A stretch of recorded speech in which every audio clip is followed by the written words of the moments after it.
Right, so cravings. Now I know this is a big topic that a lot of people struggle with. So I thought I'd whack a video in with 6 of my favourite tips to help you manage and reduce your cravings. Because, we know they suck, right? We know, even anecdotally we know, but we also know from research that when we diet, we get hungry. Our cravings increase. We become more sort of responsive to food cues. We have like a heightened food reward system. So basically, we just want food. We see food, we become more attuned to food and food cues. We just want it more. And that can suck, right? And cravings at this time can also suck too. And it can be a big reason why a lot of people stray off their plan and, why they don't progress as much as what they think they should. Because we get cravings and it makes us want to eat. So, what can we do? I've got 6 tips for you. Number 1, and I think the most important, is to manage your food environment. So, sort of cravings come mainly through exposure to food and food cues. And I think also, like the typical ones that I see are food environment and how sort of a food makes you feel, like an emotional response.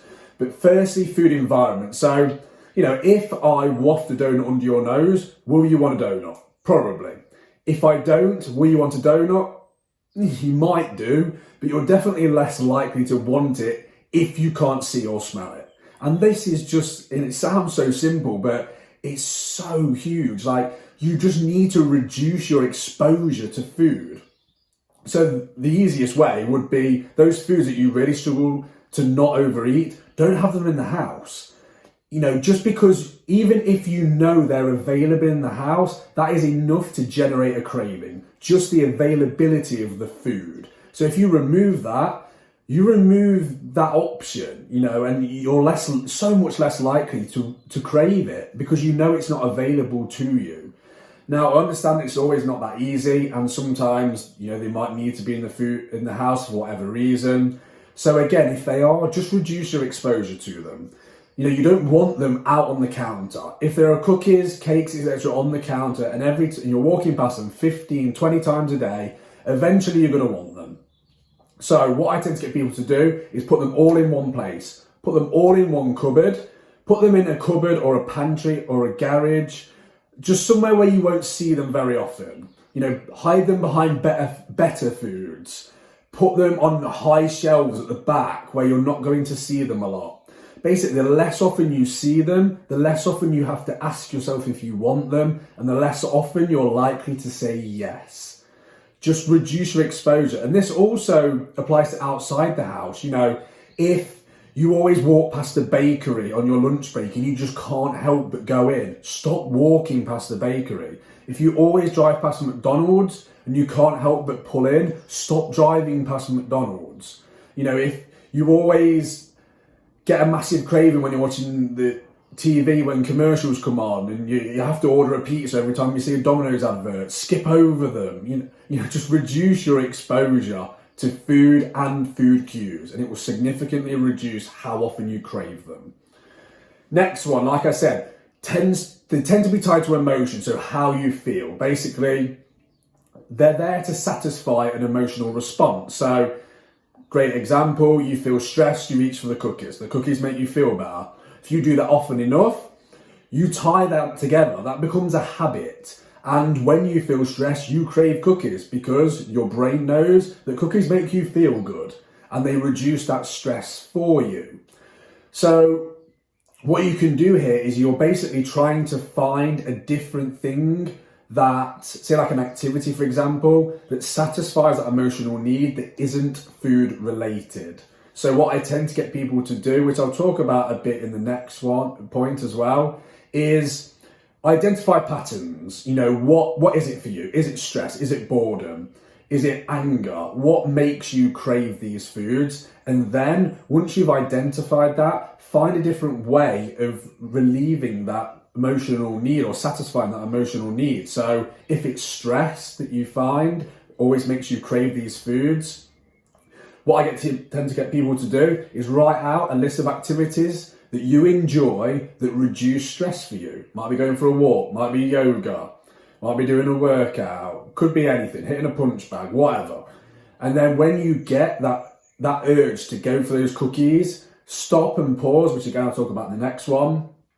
And if you realise it's because you're stressed, go for a walk, do your activity, do some yoga, and you might find that you can almost replace one habit with the other. It will take time and it's not easy, but you're basically just swapping one habit for another, one that moves you towards your goals rather than one that moves you away from your goals.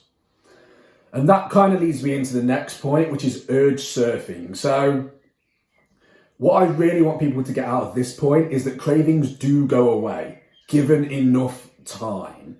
The problem is we don't give them enough time. We just act on them straight away.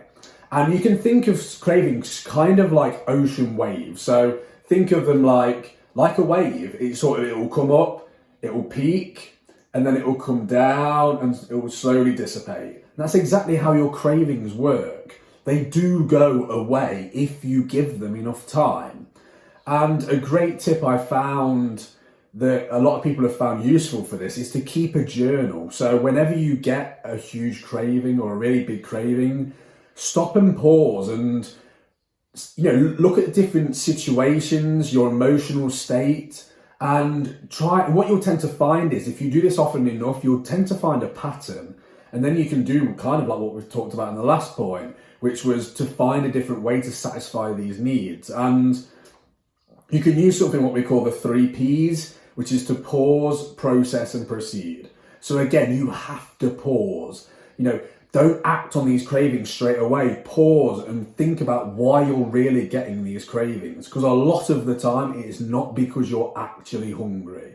Usually, like I've said before, food exposure and emotional states, but it can be for other reasons, but I find they're the main two. And process, why are you doing this? And why are you getting this craving? And then proceed with something that isn't eating. Like I said in the last point, find something else that satisfies that need that isn't food. And basically what you can do with this is you just learn to understand your cravings, and what you will find is, again, you'll find patterns and you'll just know how to deal with them better in the future. I might actually do another video on that in the future, just going into it in more depth, but I just wanted to touch on it there as well. Number 4, important again, is that your cravings only reduce in frequency and intensity when you stop giving into them. I know it's hard, I know they suck, but the more you give into them, the more you reinforce that habit. And this isn't just about willpower like a lot of people think. Yes, willpower helps, but willpower varies between different people.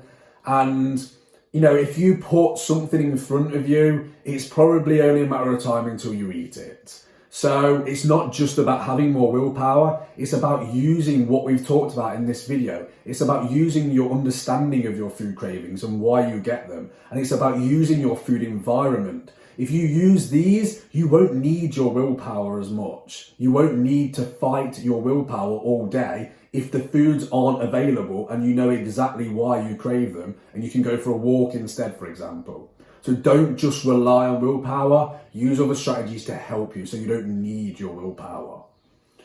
Number 5, flexible dieting. So we see in the research that so what I mean by flexible dieting is having planned, controlled indulgences. And then when we compare this, we compare it to strict or rigid dieting. And we define strict and rigid dieting as banning foods, banning food groups, saying I can't have this, I can't have that, looking at food as like black and white, good or bad. Okay, so what we see is that flexible dieting is associated with better control of cravings. It's actually also associated with better long-term weight maintenance and also reduced incidences of binge eating, or just eating disorders in general, But most importantly for this, it's associated with better control of cravings. And that kind of makes sense, right? Because if I tell you can't have something, what is the first thing that you want? You want to eat that, right? And the more you just get stuck I just see people get stuck in this restrict binge cycle. They say, I can't have this, I can't have that. I'm going to restrict. And eventually all that builds up, they have a bit and they binge on it. Whereas what I tend to find with flexible dieting is if people have a little bit and they say, you know what, I'm going to include a little bit every day, and that will have no effect on your weight loss if you eat the same amount of calories from clean foods. And what this tends to help people do is if they have a little bit, it stops them binging because they're not restricting themselves. They don't feel like they're restricted. They're still allowed to eat the foods that they enjoy, and they don't build up this urge to eat the food because they're telling themselves that they can't have it. So, and let's be honest, if you can eat the foods that you enjoy and still see results, why wouldn't you do that? Now, I will say that this is individual. There will be some instances and there will be some foods that you just can't control yourself on. There will be some foods that you can't just have a little bit and stop. And in these instances, yes, you will need to cut these foods out for, however long until you can develop a better relationship with them.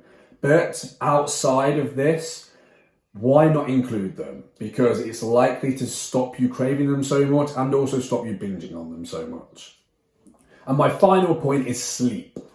I mean, sleep is so important for so many things that we could do a whole hour on that, but sort of for this video itself, lack of both sleep quality and quantity, so both are important here, quality and quantity, so lack of them increase cravings.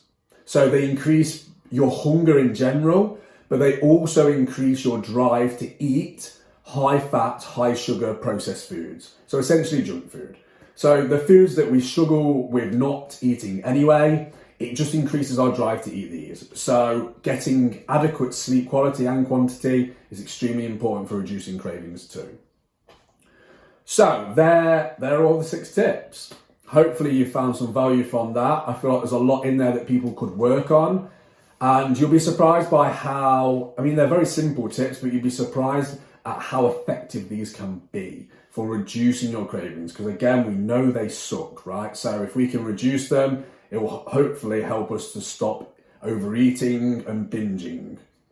If that's something that you struggle with, of course. But I think people just struggle with cravings in general. So hopefully you got some value from that. If you did, please feel free to interact on the video as always. Make sure you give it a like, drop a comment, any thoughts that you have. Maybe you've tried some of these tips before and they've worked for you or not. Maybe, you've heard something that really resonates with you, share that with me. Or maybe there's a tip that really stuck out with you that you're going to try. Let me know. It's always cool to hear. Make sure you subscribe to the channel. There will be an option to do that in the top corner of this video. Yeah, keep the interaction up, guys, because I really appreciate it. I'm going to keep these videos coming. So if you have any questions at all, don't hesitate to comment on the video or send me an email to NathanBancroftNutrition@gmail.com. Again, hope you enjoyed that, guys. Thank you very much for tuning in, and I shall see you next time. Thank you.